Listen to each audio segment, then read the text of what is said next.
After discovering my husband's autism and Kiddie food preference, I faced deceit and marital stress, leading to my decision to divorce. Well, it's been a lot longer than the update I promised.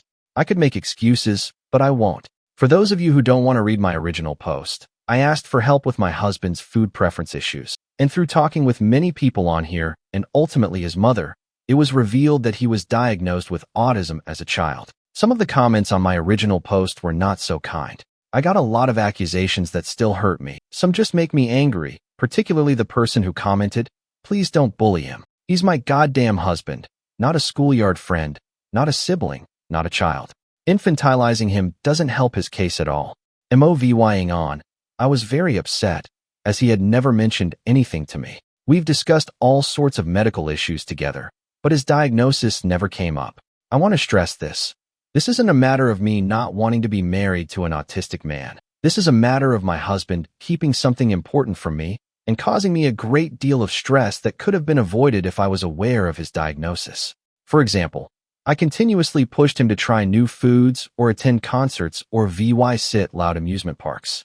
I knew he wasn't particularly thrilled about any of those things, but they are all very normal couple active ties that I wanted us to experience together. Had I been aware of his autism, I would have had a better understanding of how negatively these things affected him and made more of an effort to integrate things he liked with things I liked, maybe a smaller local band or a craft fair instead of an amusement park. Anyways, that's the backstory. Read below for the update. I confronted him about my conversation with his mother the night before our counseling appointment. I made sure to bring it up casually so I didn't become angry again. He tried to brush me off at first, saying he didn't know what I was talking about. After talking for a bit, he eventually confessed that he not only knew of the diagnosis but deliberately kept it from me. He said I was his dream, and he didn't want to do anything to ruin our perfect relationship. I explained how him keeping this from me hurt me. I explained how I could have been there to support him instead of feeling like he needed to hide. He said he wasn't ashamed of it at all. He explained that it's just not something that affects him anymore. I again explained how it affects me, but he didn't seem to care. I didn't show him the post I made, but I used some of the advice from you all to try to explain why his autism really does, in fact, still affect his life. We went to bed upset. The next day, he acted like nothing happened. We ate breakfast, he had chicken nuggets, and went about our day. I kept expecting him to bring it up, but he never did. I didn't have the nerve to bring it up again until later at the marriage counselor's office. I spoke to the counselor so as not to seem accusing and explained that this was an issue that bothered me. My husband actually laughed and said he assumed I'd gotten over it by now. When I explained that no, I really hadn't, he got angry with me and stormed out.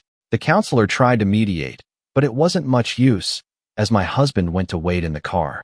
I was worried he'd leave without me, so I cut the meeting short. Our ride home was quiet. It wasn't until we got home that I said I was worried he was keeping other things from me, too.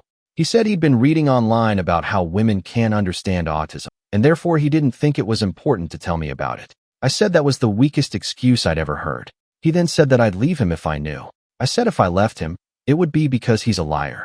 Apparently, he told all of our mutual friends that he'd just been diagnosed with autism, and I was considering lying him because of it. Now, many of our friends won't talk to me and act very cold when we run into each other in public. I don't know what else he's told them, but I think he told someone I cheated on him, as a fake account has been commenting horrible things about me and my supposed sexual habits on all of my Instagram posts. I keep reporting them, but then it seems like another just pops up in its place.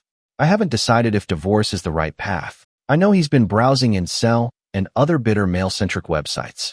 One of his friends is a self-described incel, so I'm even more and said that this isn't the man I married. I'm mostly just confused. I've been avoiding him at home, and it feels like more of a roommate situation at this point. He doesn't really leave his den until it's time for work, and then he's back in the den until bed. It seems like everything is messed up just for me wanting to help. I don't even know what to expect at this point, much less how to move on from here. Edit. There are so many more comments than I anticipated. I'm trying to at least read through most of them, although I think I'm past my emotional ability to reply. I'm really shocked at how overwhelmingly supportive people are. Thank you. I'm going to be discussing divorce with a lawyer. I don't know how to bring it up with him, but I'm past the point of caring. You're all right. I dread coming home to him in the evenings. I dread if he will miraculously want to talk. This isn't healthy for either of us. At the very least, some time apart would be good. That's all for now. I don't think I'll update past this, as I'm already uncomfortable with how quickly this blew up, but I will be levying elsewhere by the end of the month. Now to the next story. Story 2. My wife will not shut up, and I'm not sure I can take it that much longer. Is it possible for that to be a reason to leave? I'm not sure if I should have posted this on AITA instead, but here goes. My wife will not shut up. I'm not talking about your usual chatty Kathy. I mean, she almost literally will not shut up. She will talk continuously from the moment she knows I'm within earshot, not just in the same room. I mean, as soon as it's reasonable to assume that I can hear her, she will not stop talking until I'm gone, and sometimes not even then. On more than one occasion, I've gone into the bathroom, turned on the loud exhaust fan, taken a leisurely dump, and then returned to hear her cheerfully engaged in the same conversation she was enjoying before I went in. She also refuses to use the exhaust fan while she's in the restroom because it would prevent her from being heard. So I get to hear all the bathroom noises on top of whatever Homeric epic about her friend's cousin's girlfriend's hairdresser she's blathering on about. I once drove from Tampa, Florida, to Chicago, Illinois, with her before we were married. I'm such an idiot. Without saying more than 10 sentences, she did not stop talking the entire way. Tell a view I shown. Onto a show I like. That's not a problem. She'll happily turn the volume down so it doesn't get in the way. Viewing sex. That's the perfect time to tell me about how Ollie VY and Newton-John still has the leather pants she wore in Saw Grease Saw, and she, brace yourself, still fits in them. Really. Needless to say, we don't go to the MOVYES ever. I've been shushed out of too many theaters. I get it. She grew up in a huge Italian Catholic family in the Bronx. If you don't talk loud and constantly, you don't get to talk at all. I, on the other hand, grew up in a Scandinavian family with 2 children. To this day, I'm not sure we ever had a conversation in our house. I actually often wonder if that's what made me attractive to her. I was taught to politely listen to people and then wait for them to finish before replying. She never finishes or takes a breath. It sometimes seems, so to her, I'm paying rapt attention to her no matter how much she talks. That's not true, though. Another difference between people of Swedish heritage is that we don't use filler words for acknowledgement other than the MHM, useful on every occasion. We're pretty much silent when we listen to others. No or yeah, or OMG needed. A nod of the head every 10 minutes or so is all you need to convey your attentiveness. I think it has a lot to do with levying in the frigid north. You keep your mouth open as much as my wife does, and your teeth are going to shatter from the cold. To her, that's like being in the room with a dead person. She's always stopping to ask, "Are you even listening?" Or say, "You never pay attention to me." Or even quiz me with, "What did I just say?" I've become an expert at storing the last 2 to 4 words she says and pairing them back at her. She'll be like, blah, blah, blah, and then she told him she wasn't taking that kind of crap anymore. And I'll go, "That kind of crap," as if I had any idea what kind of crap it was or who it was that wouldn't take it anymore. And she'll say, "Yeah," and think I've been paying attention the whole time. I joke about it a lot, but it's actually getting to the point where it's a problem. Our son is 7 years old, and he has developed a pronounced stutter because she interrupts him constantly. Growing up in her house, if anyone paused even for a millisecond, that was grounds for talking over them. And you talked loud so they didn't finish. My son apparently inherited some of my less staccato speech patterns, and she basically just uses that to interrupt and take over for the conversation.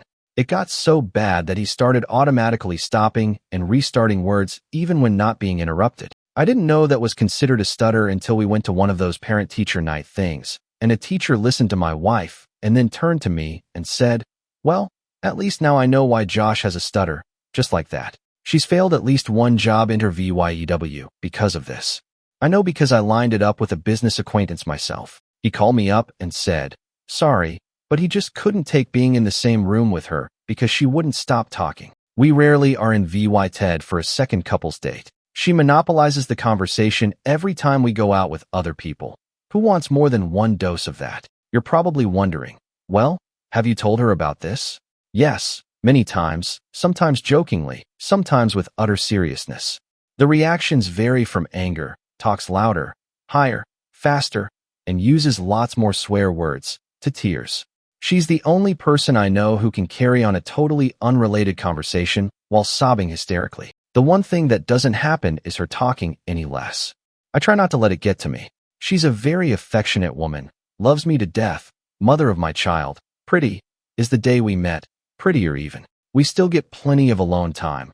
Granted, she won't shut up while we're doing it, but I'm pretty busy so I don't really notice as much, but it does get to me. It's selfish and shows a lack of self-awareness. There's a time and a place for enthusiastic conversation, and they're not always and everywhere. I know the answer to the problem. I have to talk back.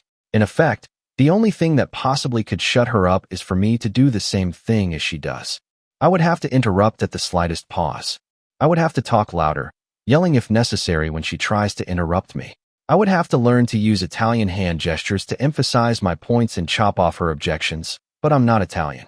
I'm a waspy, pale dude who grew up in a household that would have made a mortuary sound like a middle school cafeteria. 12 years of this has finally pushed me to the brink. I'm not sure I can take it that much longer. I'm just not sure if I could get a word in to tell the judge why I'm there in his divorce court. My wife wouldn't let me. TLDR, wife will not shut up.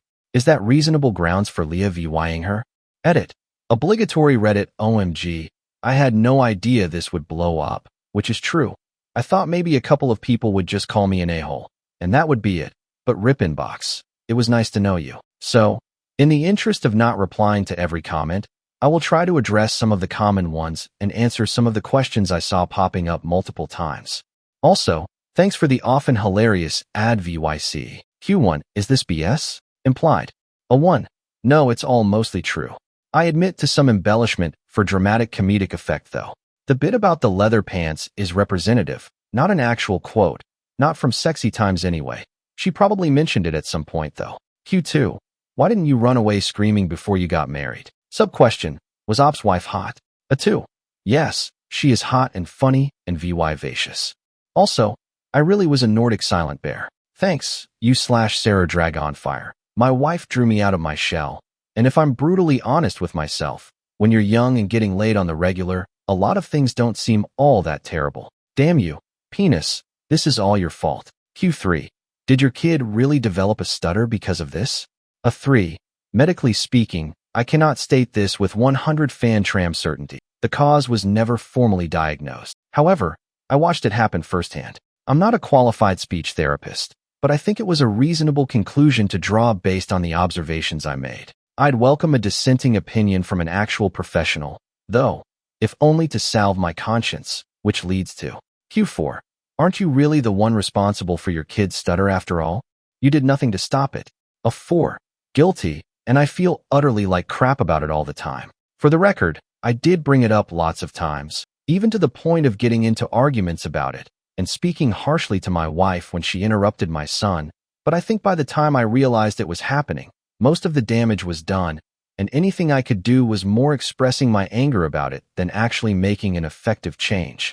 All the rest of this weirdly long post is just ranting. If there's an actual justification for Leah VYing, this is it, and I'm deathly afraid that she'll get full custody and just make it worse, or even irreparable. Q5, is it because she's pi, 1, OCD, insecure, autistic, mentally ill? A 5, I don't think so. Although I've always sensed an overwhelming need for attention. I see it in her family dynamic and that all of her many siblings were in constant competition for their parents' attention and affection. Q6, have you tried counseling? A 6, no, probably should have, but I know her well enough that even mentioning it would shatter her. It's bizarre, sorry that I can't bring myself to do a lot of things people have suggested, and believe me, I've probably thought of all of them because they just seem too cruel to me. And yet I'm seriously considering divorce. I realize the contradiction there. Thank you for watching.